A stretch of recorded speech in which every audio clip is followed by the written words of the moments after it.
Assalamualaikum warahmatullahi wabarakatuh. Halo teman-teman otak encer dimanapun kalian berada. Kali ini kita akan membahas mengenai SKB Guru Geografi.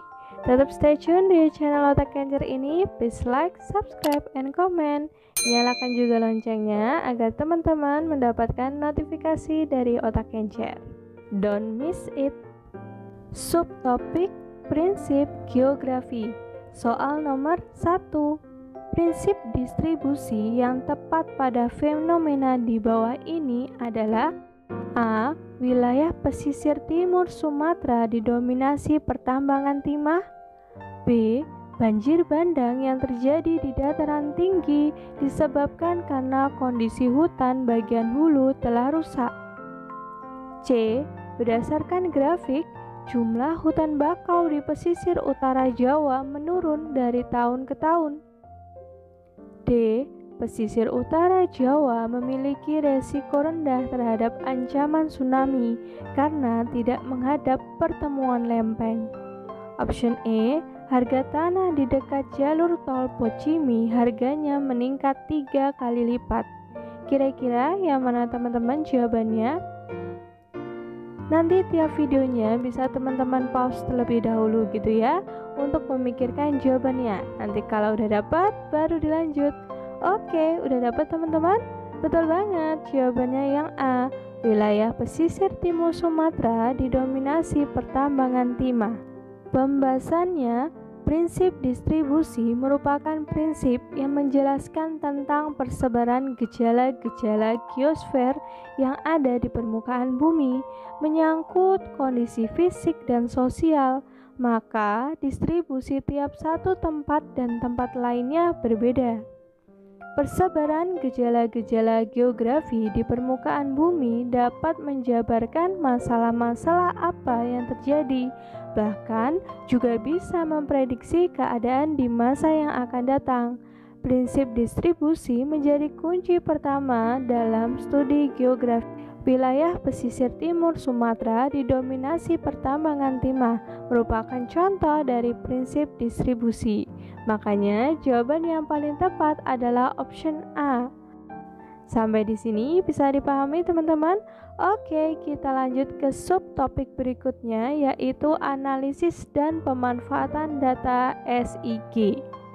Soal nomor 2. Sekelompok peneliti mencoba melakukan penelitian kesesuaian lahan di suatu wilayah terhadap tanaman durian. Berdasarkan penelitian tersebut, dibutuhkan peta curah hujan, peta jenis tanah, peta kemiringan lereng, dan peta suhu udara. Jenis analisis yang tepat untuk digunakan pada penelitian tersebut adalah A. Networking, B. 3D analysis, C. Overlay, D. Buffering, E. Classification. Kira-kira jawabannya yang mana teman-teman? Yaps, betul banget, yang C. Overlay. Pembahasannya, analisis overlay merupakan fungsionalitas yang menghasilkan layer data spasial baru, di mana layer tersebut merupakan hasil dari kombinasi minimal 2 layer yang menjadi tahap input. Pada penelitian penentuan kesesuaian lahan terhadap tanaman durian, diperlukan data input seperti peta curah hujan, peta jenis tanah, peta kemiringan lereng, dan peta suhu udara. Setelah data input terkumpul, maka langkah selanjutnya adalah dengan menumpang susunkan atau overlay data-data tersebut sehingga menjadi layer data baru. Makanya jawaban yang paling tepat adalah option C. Sampai sini bisa dipahami ya teman-teman? Cukup jelas. Kita lanjut lagi ke subtopik berikutnya, yaitu tata surya. Soal nomor 3. Perhatikan ciri-ciri planet di bawah ini. Yang pertama, tidak memiliki satelit alam. 2. Memiliki 2 satelit alam, yaitu Phobos dan Deimos. Atmosfer didominasi oleh CO2 sekitar 96,5%. 4. memiliki diameter 6.779 km.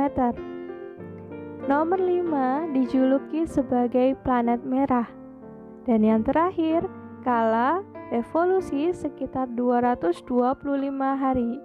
Ciri-ciri planet Venus dicirikan dengan nomor A, 1, 2, dan 4, B, 1, 3, dan 6, C, 1, 4, dan 5, D, 2, 3, dan 4, E, 2, 4, 6.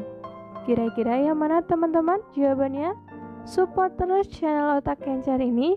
Please like, subscribe, and comment. Udah dapat teman-teman jawabannya? Yups, betul banget. Yang B, 1, 3, dan 6. Pembahasannya, planet Venus merupakan planet kedua terdekat dengan matahari dan memiliki diameter yang hampir sama dengan bumi. Ciri-ciri lengkap planet Venus sebagai berikut. Yang pertama, jarak terhadap matahari 108,2 juta kilometer. 2. Diameter planet adalah 12.092 kilometer. 3. Zat penyusunnya 96,5% CO2, 3,5% nitrogen. 4. Temperatur suhu Venus 480 derajat Celcius. 5. Orbit terhadap matahari 224,7 hari bumi. 6. Rotasi terhadap matahari 243 hari bumi. 7. Revolusi planet Venus 225 hari bumi. Dan yang terakhir, Venus tidak memiliki satelit alam. Jadi jelas banget ya teman-teman, jawabannya adalah 1, 3, 6. Option B. Oke ya, kita lanjut lagi ke subtopik berikutnya, yaitu lapisan interior bumi. Soal nomor 4. Lapisan bumi yang memiliki ketebalan hanya sekitar 5-15 km adalah A. Kerak, B. Kerak samudra, C. Kerak benua, D. Astenosfer, E. Mantel bumi. Kira-kira yang mana teman-teman jawabannya? Betul banget, yang B. Kerak samudra. Pembahasannya, lapisan paling atas bumi adalah kerak yang memiliki ketebalan 8-80 km. Kerak bumi mengapung di atas mantel cair atau astenosfer. Kerak bumi dibagi menjadi dua bagian, yaitu kerak benua dan kerak samudra. Kerak benua memiliki ketebalan sekitar 30-80 km, sementara kerak samudra memiliki ketebalan hanya sekitar 5-15 km. Makanya jawaban yang paling tepat adalah option B, kerak samudra. Sampai di sini, oke ya teman-teman. Semisal nanti ada pertanyaan atau ada hal yang ingin didiskusikan atau ada requestan dari teman-teman, silahkan bisa dituliskan di kolom komentar. Kita lanjut lagi ke subtopik berikutnya, yaitu pelapukan. Soal nomor 5. Jenis pelapukan kimia yang terjadi pada batuan dapat dilihat pada gejala A. Reaksi batu gamping terhadap air, B. Degradasi batuan karena adanya lumut, C. Batuan lapuk yang terurai oleh cacing, D. Batu yang berlubang karena terus-menerus terkena tetesan air, E. Penetrasi akar tanaman yang menghancurkan batuan. Kira-kira yang mana teman-teman jawabannya yang paling tepat? Yaps, betul banget. Yang A, reaksi batu gamping terhadap air. Pembahasannya, pelapukan kimia merupakan jenis pelapukan pada batuan maupun material lainnya yang dapat terjadi akibat adanya perubahan struktur kimiawi material tersebut melalui sebuah reaksi. Pelapukan kimia pada umumnya sangat dipengaruhi oleh suhu, keberadaan air, dan juga kelembapan di sekitar batuan tersebut. Semakin tinggi suhu dan juga kelembapan serta ketersediaan air akan mempercepat proses pelapukan kimia pada batuan tersebut. Berdasarkan prosesnya, pelapukan kimia terjadi karena adanya 3 reaksi, yaitu pelarutan, pelepasan hidrogen, dan oksidasi.